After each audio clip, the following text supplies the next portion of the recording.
One thing that is also really a topic is screen time. Ah, yes.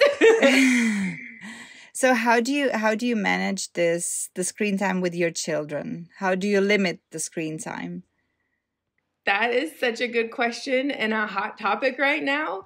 I think so for us, it's a little bit different because from an early age, I did allow my kids to have a little bit of screen time, which you guys can probably relate with traveling. So I think we all allow no, otherwise we will. right, right. So we live very far from our family, and I early on ended up we would be driving. I would drive to go see my mom or drive to see my husband's parents, and that's a 2 or 3 day drive that I would do just by myself. So I began to rely on screen time to help me get through those drives with my kids. And something that I discovered early on is if I was a little bit more lenient about the screen time, they learned to self-regulate really well. So I'm incredibly lucky where now my kids are really great at going, you know what, I'm done. I have had enough. I want to go outside and go do something else. And I think, I don't know, but I think part of that was from when they were younger. I was a little bit more lenient on it. Now, I'm not saying let them be screen zombies all day long, but I didn't say, okay, your 30 minutes are up, you're done. I was a little bit more letting them kind of feel it out and experience it. And so now with them being at 9 and 6, they're excellent at self-regulating, and they say, you know what, I'm done. I'm going to go find something else to do. But then again, within that, I'm also, I'm the parent.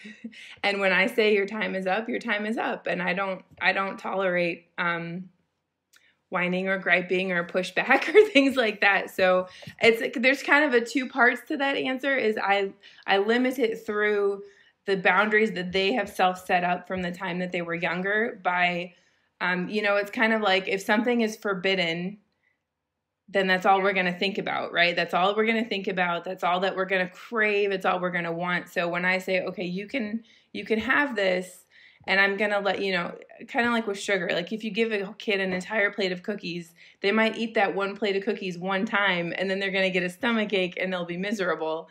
And so I think with the screen time, by giving them access to it in a gentle sort of way, they learn to self-regulate. But on the flip side of that is when I say your time's up, your time's up. And I'm mom, I make the rules, and that's how it's going to be. How would you suggest to someone, maybe, some kids have maybe a hard time, or there will be a tantrum, or Yes. how to deal with them that the best? I think a really great way is to just try to redirect. And I've had to do this too, where when we're getting into that mode and I can see that there's going to be anger and tantrums about, no, I don't want to be done with screen time. Sometimes I myself need to walk away and take a deep breath and reset myself, and then come back and in a loving way, talk to them and say, we're done. And, there might be screaming and tantrums, and let them. I think it is part of it for me. It's painful for everyone, and it's so hard. Yeah. But if they're going to throw a tantrum, they're going to throw a tantrum. And I want my kids to know that there's a solid boundary here. There's a wall, and they can throw tantrums, or they can cry, or they can do whatever they want to. But there's a boundary that mom sets and dad sets, and that boundary is not going to move. So I think it's okay to let them have the tantrums, but then also to redirect. So maybe say, hey, let's go outside and do chalk. Let's go for a walk. Let's go play this board game we haven't played for a while, or let's go build Legos, or offer them a challenge. Hey, can you build me a movie theater with your Legos? Or offer them some sort of creativity challenge to help redirect that energy. That's great. This is great. Certainly also the practical tips and suggestions how to redirect them or invite them to something else, to an alternative to screen. Yeah.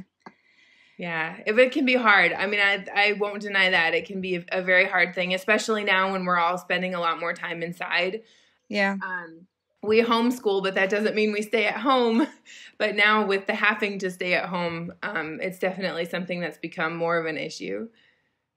And what are now at this moment like the really great things that your kids enjoy doing at home, you know, because they can't go out, they cannot see friends, they cannot join activities. So what are you doing right now at home? Sure.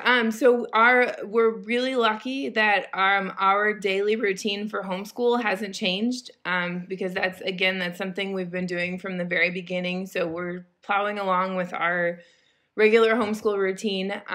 But then we've also been playing a lot of Legos. We've been building a lot with Legos.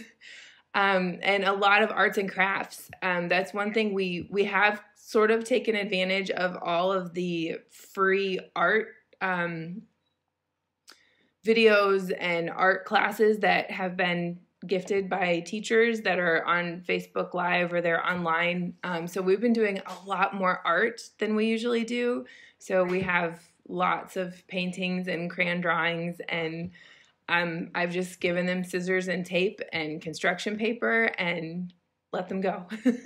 But it's great also to have more time for to boost creativity, and because with creativity comes also, you know, fantasy and this thinking out of the box. No, I think that's one of the beautiful things about this gift we've been given with this time. One of my favorite quotes, and I cannot recall who it's from, but it was in the book Last Child in the Woods by Richard Louv.